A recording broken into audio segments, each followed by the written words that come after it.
Hello, you're listening to On Israel in Al Monitor, and I'm Ben Caspit from Tel Aviv. Some of you may remember that when General Benny Gantz went into politics a few years ago, the slogan of the Resilience for Israel party that he formed was, "There is no more right and left." Contrary to the nature of most election slogans, this one was an accurate description. The political controversy in Israel today has less to do with the traditional debate between the left and the right, between supporters of the two-state solution and those who support the status quo and or the greater land of Israel. The political clash these days is marked by two other almost identical fault lines. The first is the bitter divide between supporters of Benjamin Netanyahu and the anything but Netanyahu camp. These camps are drawn and defined by yet another fault line, the ones splitting liberals and conservatives. Conservative Israelis are generally religious believers of all colors, Ashkenazi or Sephardic ultra-Orthodox, religious Zionists, as well as a significant portion of traditional or even almost secular right-wingers who hold solid conservative worldviews. The opposing camp, loosely defined as secular liberals, was once the absolute majority in Israel. It has since shrunk to the point that today it is struggling for its place in the political arena. Between these two camps lies an ocean of bad blood and hostility. Many Israelis believe that the real danger to the existence of Israel as an independent Jewish state over time is the internal conflict which is tearing up the fabric of society, becoming more extreme and violent. Our conversation today will focus on this issue with some surprising findings. Judaism and Liberalism is a new book just published in Israel, written by Deputy Director General of the Jewish Agency, Shivi Greenfield. The subtitle of the book is A Tale of Two Metaphysical Sisters. Greenfield presents a fascinating, scholarly, and authoritative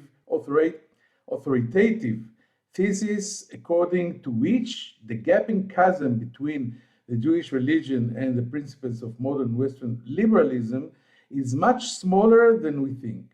According to Greenfield, not only is there no such abyss, but Judaism and liberalism are both based on similar principles and can exist peacefully side by side in Israel. Greenfield is an Orthodox Jew. He is a graduate of conservative yeshivas, but also holds a PhD in political philosophy from the University of Oxford. He'll be versed in these two seemingly opposing teachings, and he will be here right with us after a short break. Hi, I'm Elizabeth Hagedorn, and I'm the State Department correspondent at Al Monitor. And I'm Joe Snell, I'm Al Monitor's video editor.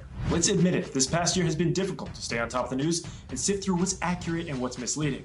Let Al Monitor help you. If you care about the Middle East and North Africa, you should consider listening to Al Monitor's audio series On the Middle East with Andrew Parasalidi and Amber and Zaman, and On Israel with Ben Caspit. You can now watch our newest video podcast, Reading the Middle East with Gilles Capel. You can subscribe to these series on your favorite podcast platforms. And through a host of free daily and weekly newsletters, we offer a range of perspectives with the highest journalistic standards. You can subscribe to these newsletters at almonitor.com.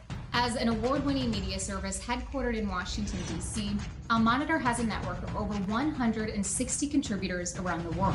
So if you haven't done so already, be sure to visit almonitor.com, where you can find all of these newsletters and podcasts along with first-class reporting and analysis.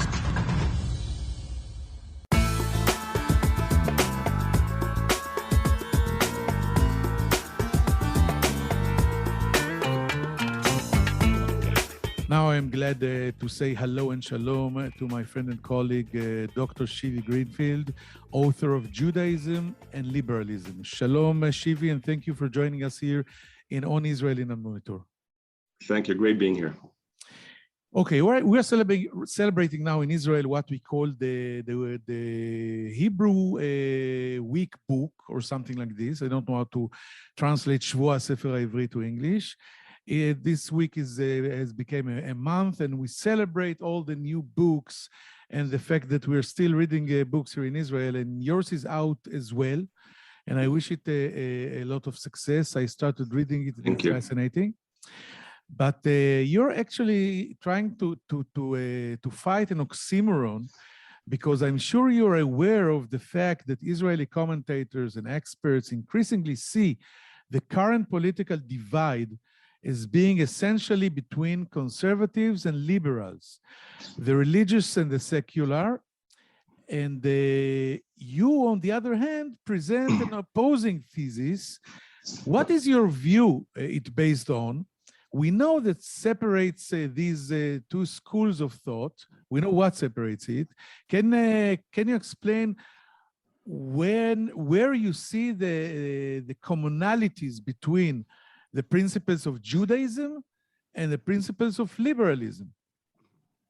Yeah, so sure. So I'll start. The key thesis of my book is that there was a dramatic revolution in Judaism around the first to second century. And somehow this disappeared from our conscience, or it's not talked that much. And this revolution resembles very closely the modern revolution, which we know very well of in the 17th, 18th century, where from a world that used to be governed by this cosmic order and where the human being was just a mere object, which had no control on reality, he suddenly became, the center of the universe. Plato say, know thy place.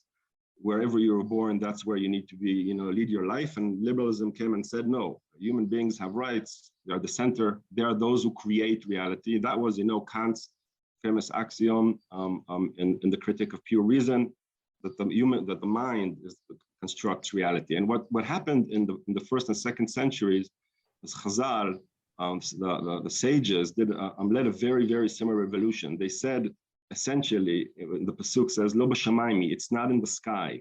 They meant God gave the Torah to the human beings, and that's it. And now the human beings lead the reality. The earth is for them, the sky is for God, the earth is for the human being. Now, this revolution is not that familiar to us today, because we know Judaism today mainly through orthodoxy.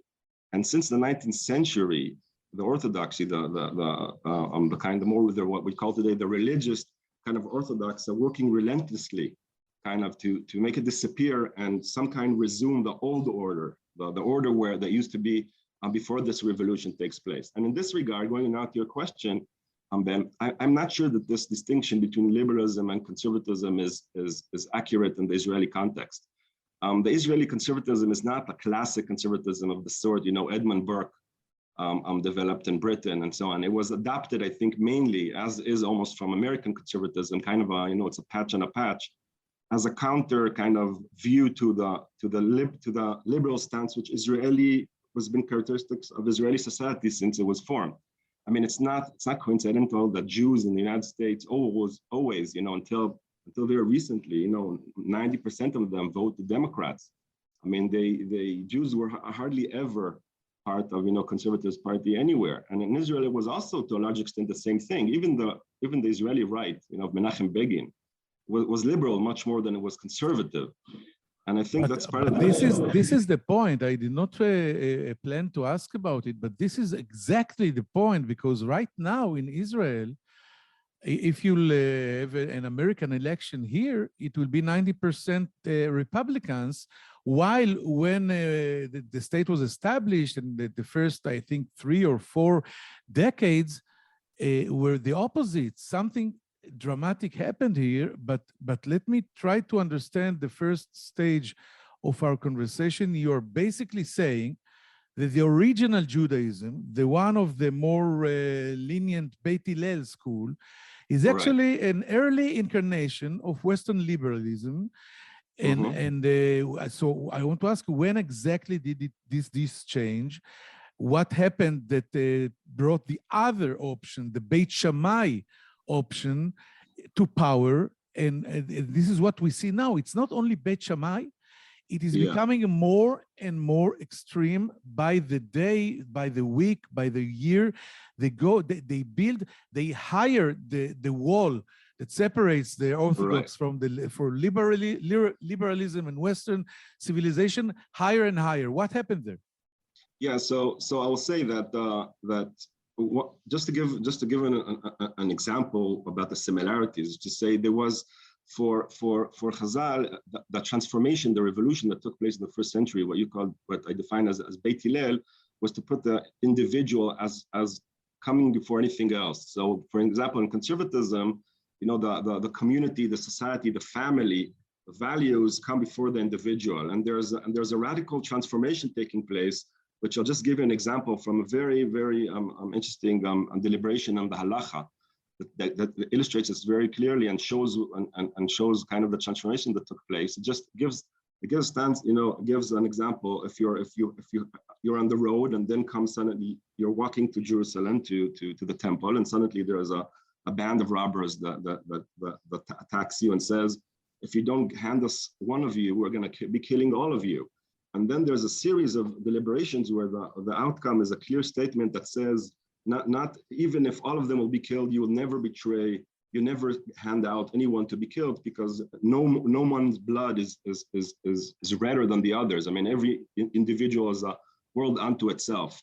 So this notion where the individual comes before society is very, very, very fundamental. What changed, and this goes now to your question, in the 19th century, after the Enlightenment revolution, modernism came in, there was this wave of secularism where people suddenly, with emancipation, they got these rights, left, in their hundreds and thousands, left the community and became secular. And the Orthodoxy saw this and was terrified of what might take place. And then they decided to create this, to put these walls and to resume what the Judaism that was before this decision, the first century, of being terrified from what's going around in the world. But the irony is that this exact challenge, what was the conflict between the Beit Hillel and Beit Shammai in the first century, where after the destruction of the temple and the Roman occupation, and people suddenly thought, where's God? And everything is going to be falling apart. They had this exact same dilemma. Do they want the Judaism of the sort of Beit Shammai that puts the walls across from reality, or we want the Beit Hillel that says, no, part of our challenge is to be addressing the reality as it is? And the decision was clear. It was Beit Hillel. That stipulation was always halacha is like Beit Hillel. And everybody who challenges that, that's what the decision was. Any challenge that deserves to be punished by death. That was the statement. So what happened today is that the same dilemma came up again 1700 years later.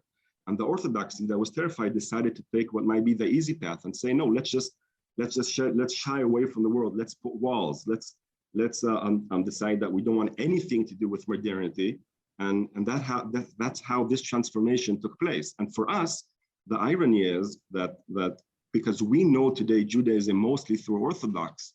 I mean, most of secular Jews in Israel have very little knowledge of Judaism. So what Orthodoxy portrays as Judaism is considered by them to be the authentic Judaism. So there's this notion of a conflict where there isn't really one. Because by the way, and you say in your book that it's also vice versa, that two sides knows too little about the other side. Exactly. The liberals don't know what you just told us, that the early Judaism, maybe the original Judaism, is a lot more liberal than they think.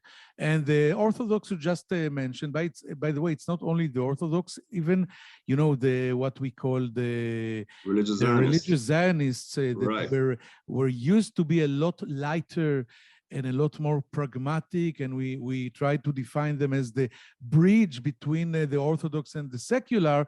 They're going all the time rapidly, very fast to the extreme side, and it's a part of this phenomenon you just spoke about. Tell me a few words about yourself, Shivi. You're an Orthodox Jew.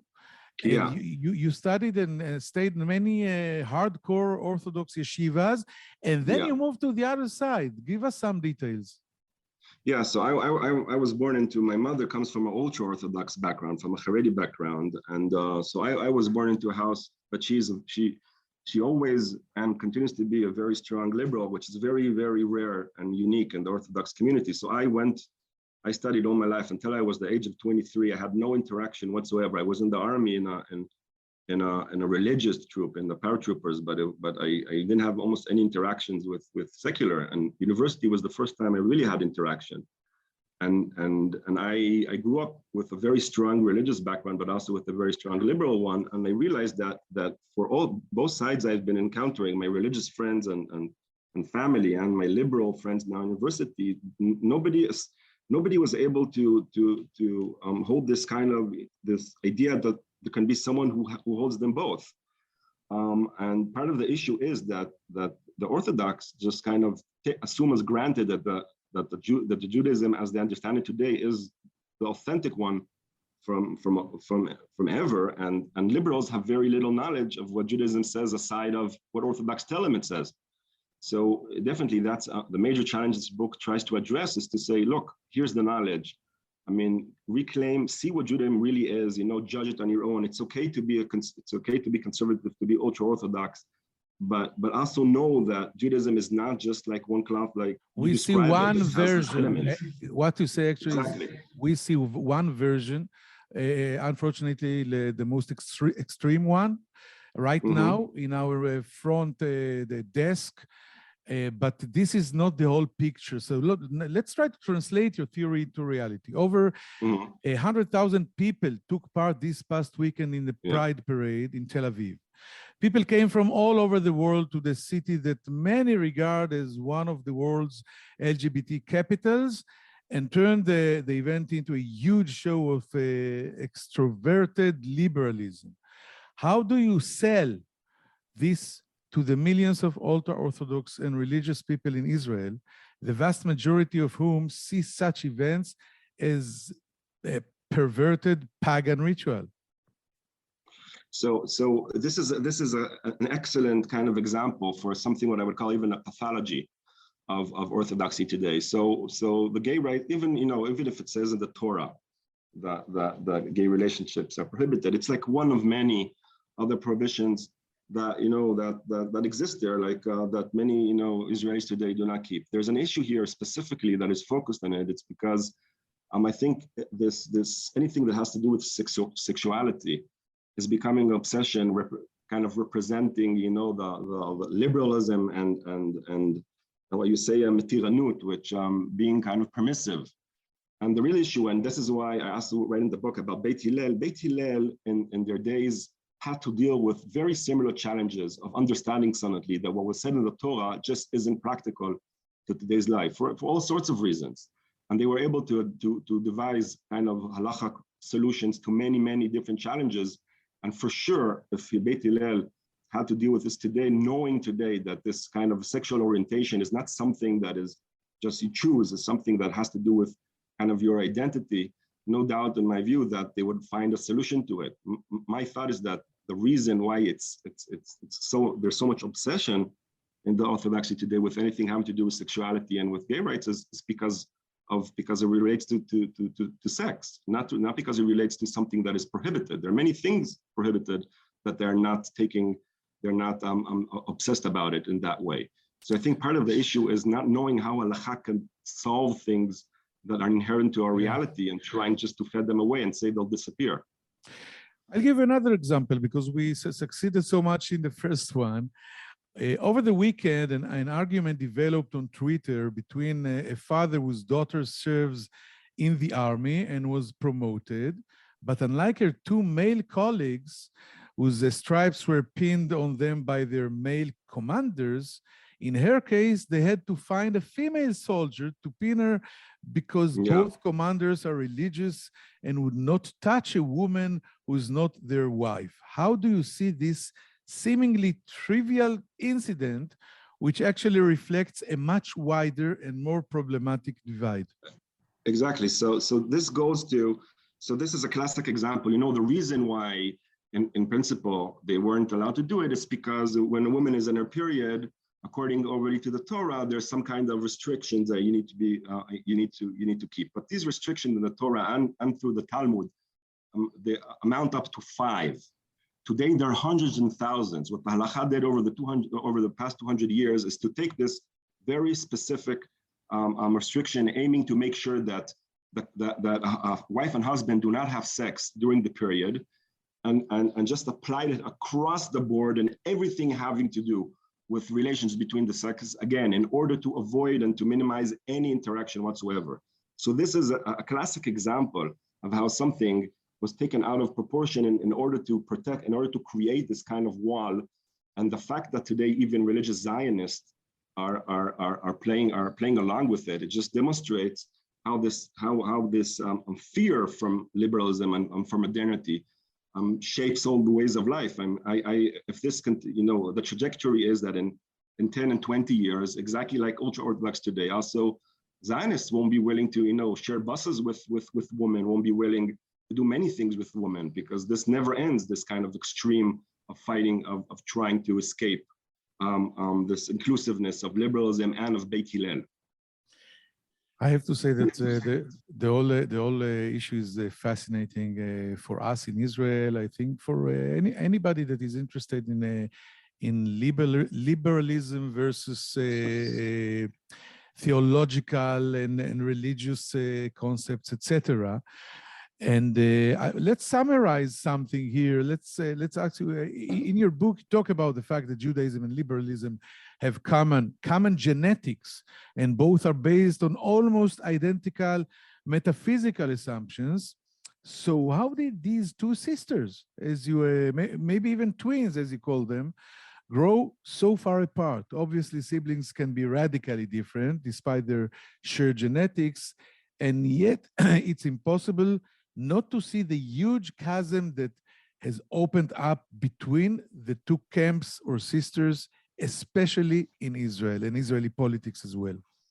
Yes, so the chasm you describe is not really between Judaism and liberalism. What we see is between orthodoxy and liberalism, between one specific interpretation and liberalism. And I think the real issue here is the fact that orthodoxy today is just considered to be the authentic representation of Judaism, and therefore it's everything with orthodoxy immediately is considered to be Judaism. I think part of the issue, what I say in the book about reclaiming, is to say, no, I mean, it's a legitimate interpretation. That's okay. Beit Shammai existed also in the 1st century, but this chasm isn't inherent to Judaism and liberalism at all.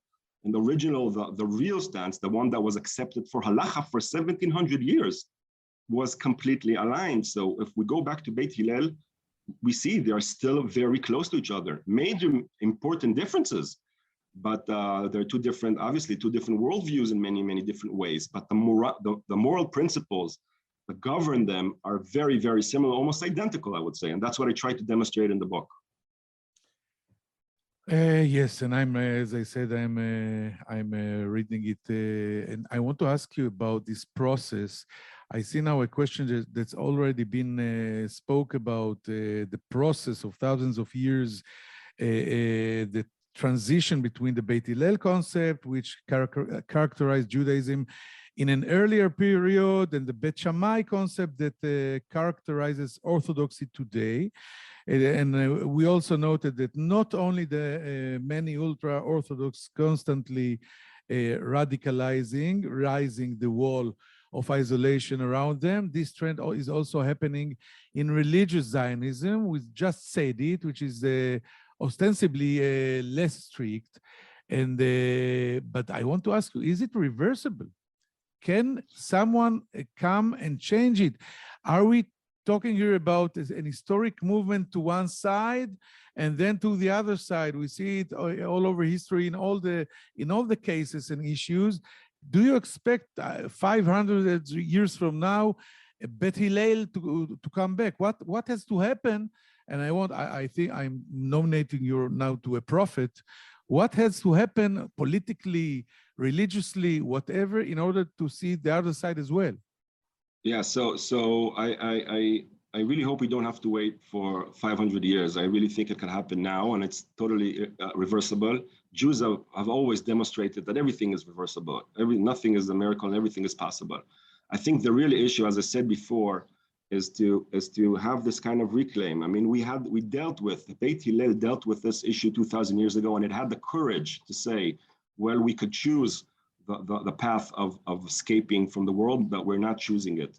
And I think the correction will take place when the Israeli public will stop assuming the Orthodox stance as the only legitimate interpretation of Judaism and reclaim it back and say, no, we want the Beit Hillel approach and solve. And if we take the LGBTQ issues and we take all different other challenges in Israeli society, there's so many different ways Beit Hillel can deal with them that will bring together so much closer the two pieces of Israeli identity, the liberal identity and the Jewish identity.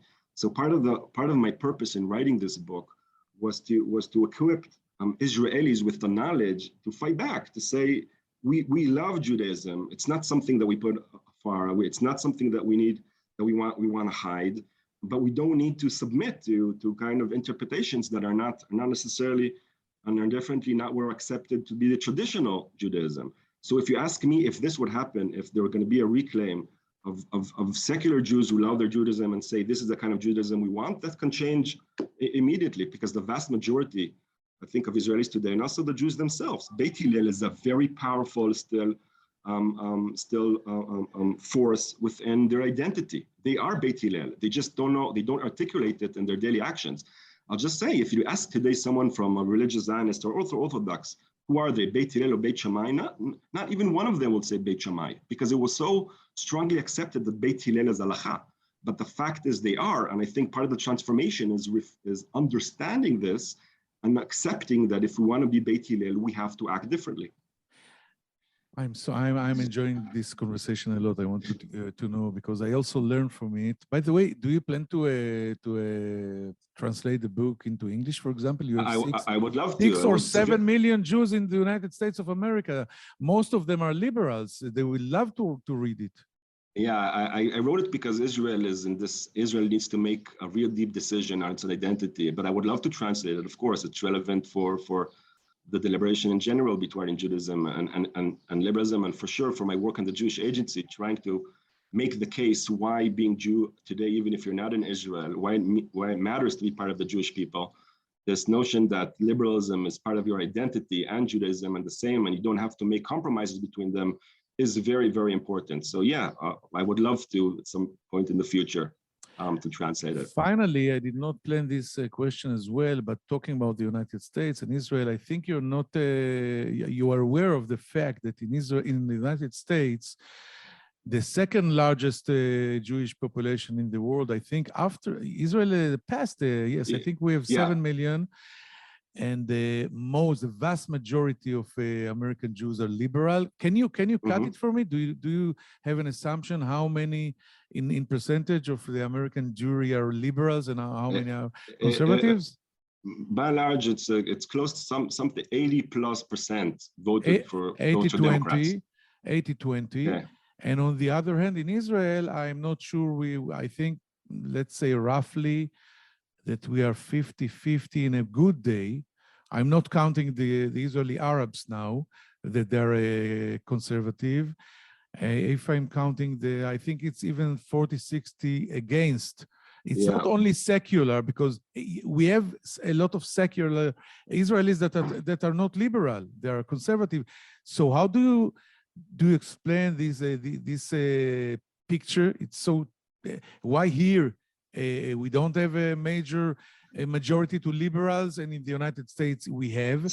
And the effect on the relationship between, I think in the previous governments, they just took the Reform Jews in the United States and wrote them off the map. Right.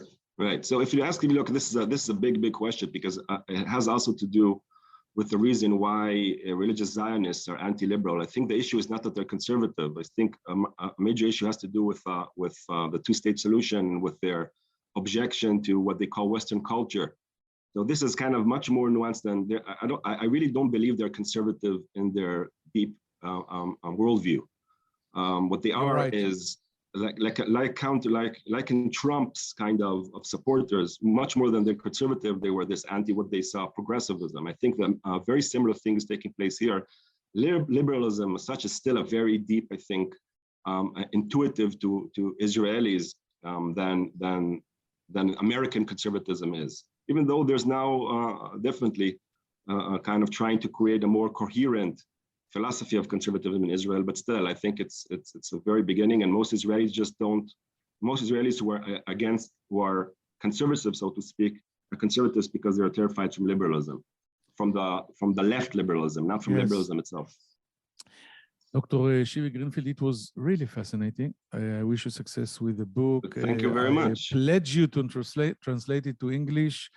And thank you very much for joining us here in On Israel. Thank you for this opportunity. Yeah, it was great talking to you. It was a privilege. We'll take now a short break and come back just after it with some final thoughts. Thank you. Toda Shivi. Bye-bye.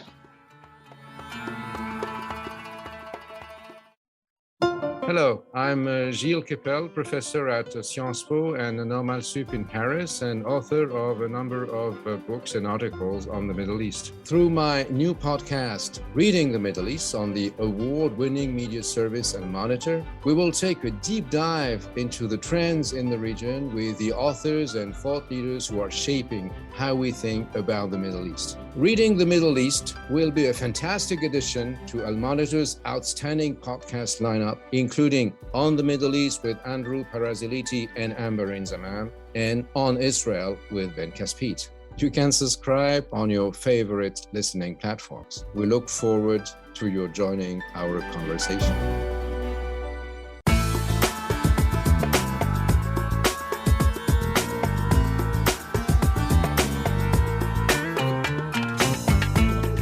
Thank you for staying with us. Well, this was not a conversation with headlines or scoops or national diplomatic or security issues, but it contained a fascinating thesis by a scholar who is also an Orthodox practicing Jew that says and proves that yes, you can be at the same time a practicing Jew, even Orthodox, and a liberal, even a committed liberal. And the big question is, can we go back in time 1,000 or 2,000 years back to the days when the Bet Hillel concept in Judaism was ruling, and it let the human being decide, be more flexible, think for himself, and not like nowadays when Orthodox Judaism is Bet Shammai concept, which is very, very conservative and becomes even more and more conservative and extreme by the minute. Shivi Greenfield could not answer this question. I don't think anybody can. We will just have to wait and see. Hope you found it interesting, and we'll meet here next week in the next place and time in Al Monitor and on Israel. And I'm Ben Caspit from Tel Aviv. Thank you. Take care and bye-bye.